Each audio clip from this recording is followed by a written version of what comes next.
कोयना धरण 100% भरले। कोयना धरणात 105 टीएमसी पाणी साठा आहे। कोयना नदी पात्रात 11,700 क्युसेकनं विसर्ग सुरू आहे।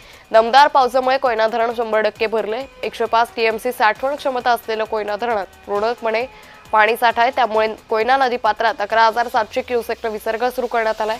धरणात 8,049 क्युसेक पाण्याची आवक सुरू आहे।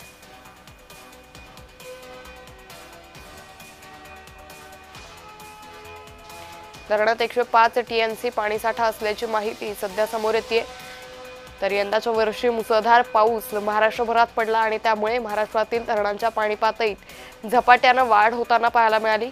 यातच आता परतीच्या पावसाला राज्यात सुरुवात झालेली असतानाच कोयना धरण हे 100% भरलेले आहे। धरणात सध्या 105 टीएमसी पाणीसाठा असल्याची माहिती समोर येते। 11,700 क्युसेकनं विसर्ग सुरू करण्यात आलेला आहे।